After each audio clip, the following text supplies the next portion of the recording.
Before we start this presentation, I would like to acknowledge the traditional owners of the land, the Dja Dja Wurrung people. Today we are talking about Indigenous Australians experiencing poverty, and talking today is Emma, Georgia, Jackson, myself, Fiona and Simon. Australia offers a well-developed welfare system, however poverty still exists. Indigenous Australians experience poverty as well as other Australians. However, Awofoso in 2011 also described them as the most outsider group in Australian society. This presentation highlights how opposing political ideologies are discussed and how they affect Indigenous people living in poverty. Measuring social exclusion, Indigenous individuals receiving the study payment from the Australian Government.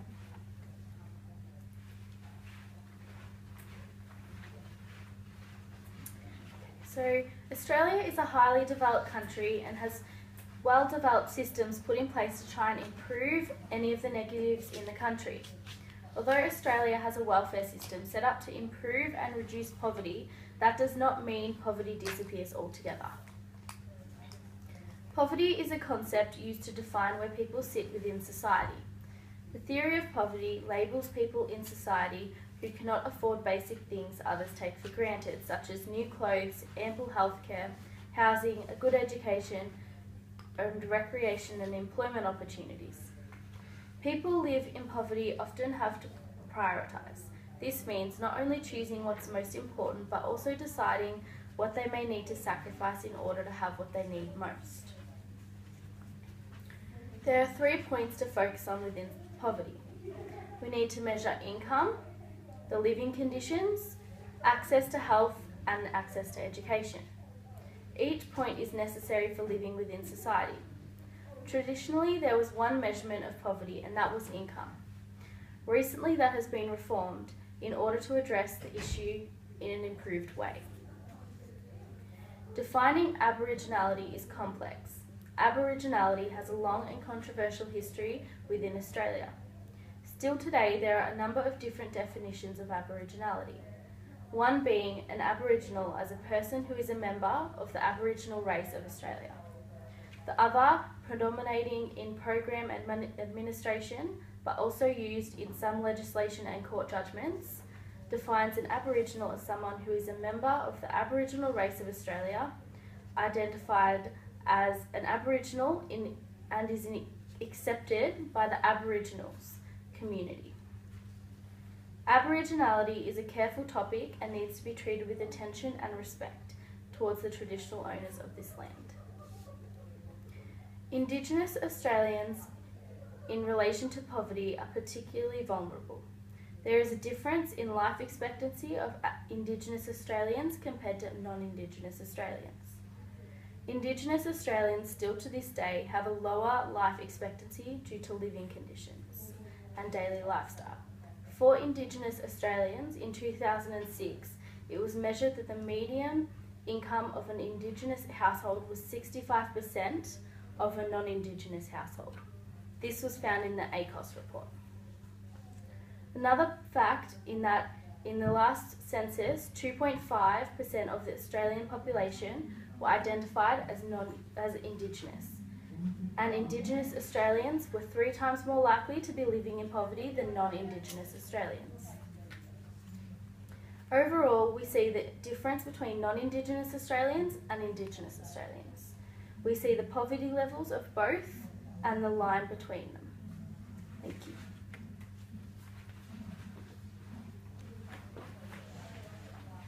According to the neoliberal perspective, Indigenous Australians are greatly affected by the ideological backlash against the Australian welfare state. The welfare state was seen to be encouraging dependency, sole parenthood, youth homelessness, drug abuse and youth suicide. Australian neoliberals support the hopeful weakening of the welfare state. Indigenous Australians therefore struggle without proper support from the welfare state.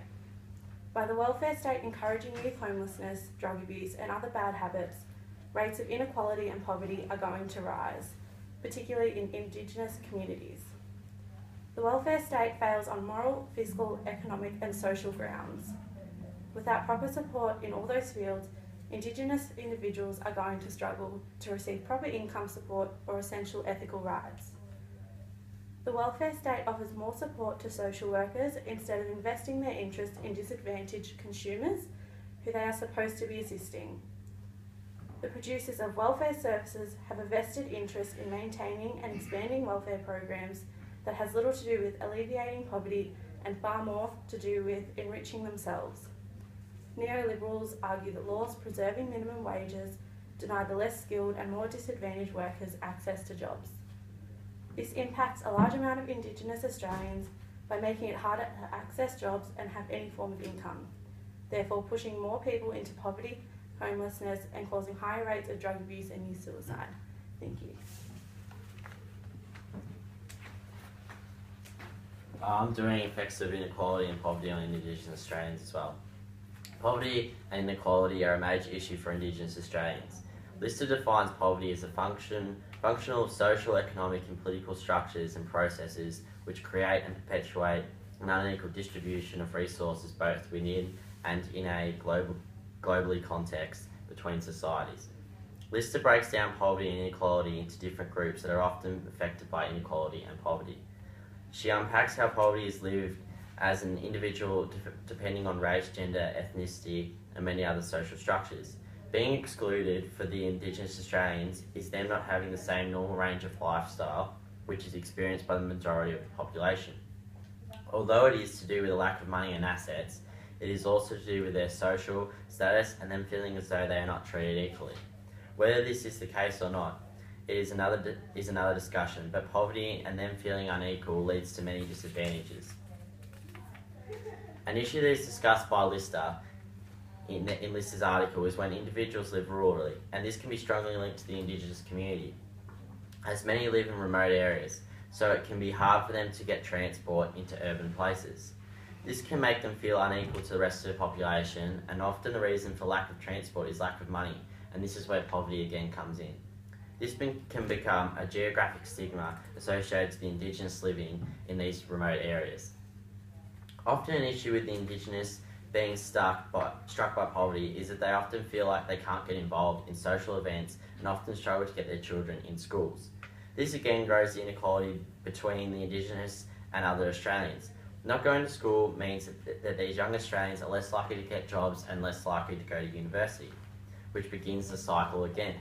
Living in poverty can mean that they don't have access to adequate diet and healthcare, which again results in their life expectancy and chance of developing preventable diseases rise.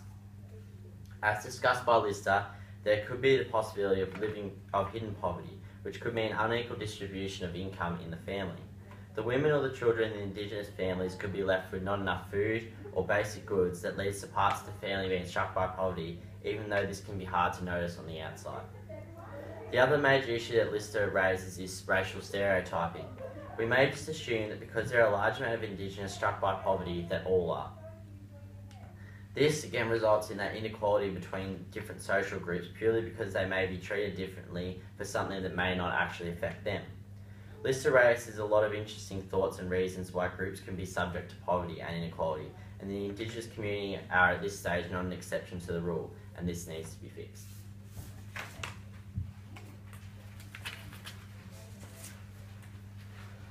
The description and discussion of the experience of inequality and poverty of Indigenous Australians and how their lives are impacted can be told in the following section. The Brotherhood of St Lawrence, known as BSL, is driven by the aim to work towards a poverty-free Australia and has chosen to measure poverty from individual experiences, unlike the social liberal ideology where poverty is measured by income. The BSL takes a social democratic perspective and measures these experiences of poverty as levels of social exclusion. The BSL, together with the Melbourne Institute of Applied Economic and Social Research, have developed the Social Exclusion Monitor by accessing data from the annual Household Income and Labour Dynamics in Australia survey, known as HILDA. The HILDA survey has provided information that has been collected annually from the same 13,000 people living in non-remote areas within Australia, and includes social and economic aspects of a person's life. Included in the latest 2011 data are Indigenous Australians, where it has been identified that 14% experience social exclusion compared to 24% of other Australians. The BSL measures social exclusion by focusing on 7 key areas of a person's life, such as material resources, employment, education and skills, health and disability, social connection, community and personal safety.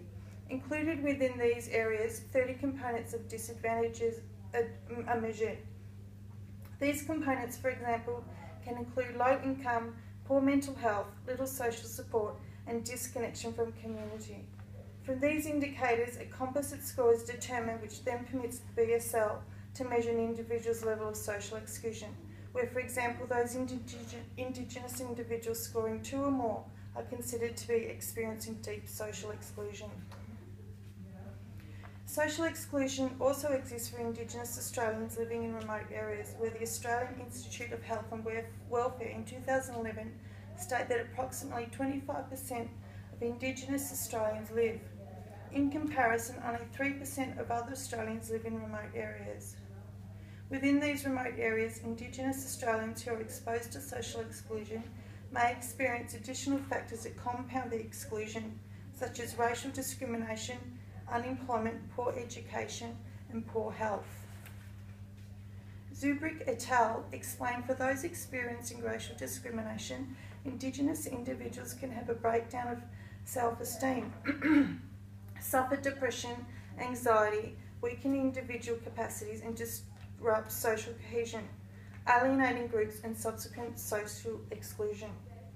Unemployment in 2008 for Indigenous Australians living in remote areas was 17%, over 4 times the national average of 4%. In the same year, 32% aged 18 and over reported high levels of psychological distress, 2.5 times the rate for other Australians.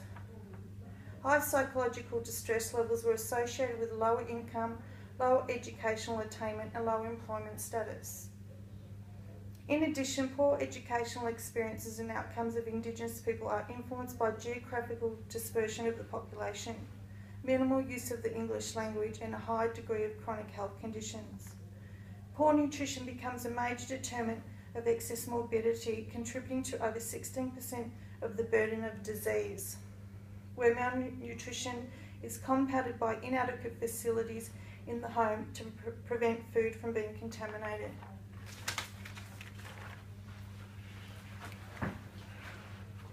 My brief part is ABStudy. ABStudy is an Indigenous student assistance scheme, has been known under various names and has an evolution from its inception through other schemes until its present form. The payment history dates back to 1968 and it has resulted in notable improvements to Indigenous education outcomes and they may be related directly to ABStudy. Recently, by some reports, the momentum has faltered and declines are occurring in some key educational outcomes. Does this change the poverty experienced by the Aboriginal community? The first scheme was a Gorton coalition scheme, Liberal National Party scheme, and students could receive money for textbooks as well as school attendance. Only 115 students received payment in the first year in 1969, and the main purpose for the introduction of ABStudy was to improve employment prospects in the 60s and 70s, as it was extremely rare for Indigenous students to attend tertiary education. I can still recall secondary Aboriginal students receiving payment in Echuca from 1971, and it was thought by the white students to be perhaps unjust and perhaps othering of Aboriginal students in an otherwise inclusive school. So it did have some disadvantages as well. As an upstream and as a positive improvement to the potential of Aboriginal education, ABStudy has a long-term potential to reduce poverty, but probably the difficulty is how do we measure that reduction? Does it prevent poverty? It does reduce the visibility of poverty to the wide population, as Aboriginal secondary students may have access to textbooks, school lunches, school trips, and so it may be more inclusive to general academic life. This may only be true for urban Aboriginals, but for a remote Indigenous population, accessibility is a major consideration. Does it reduce poverty? Perhaps again by some measure. It must be said that any affirmative action is better than no action at all. The mid-1980s saw huge gains in tertiary attendances of Aboriginal students, but these gains appear to be lost in recent years, according to ASTIC reports in the mid-2000s. Accessibility for remote persons. As part of my research for this topic, I did attend the Department of Human Services in Echuca for literature in relation to AB study, and to my surprise there was no printed material available, and was told that I could print out from the internet at home. This is a huge assumption for any person living in poverty, and especially in a rural or isolated area, that they have access to the internet and printer, plus the ability to use all these tools. Aboriginal families in many parts of Australia may be victims of their isolation, and their access to technology compounds their poverty and may limit their availability to escape poverty through education. I did try and print out the forms, but they're 70 pages long, complicated, and you would need an assistant to fill them out basically, and you need to be correct in your application to get the assistance. Students applying for AB study have to be accepted into the Aboriginal community.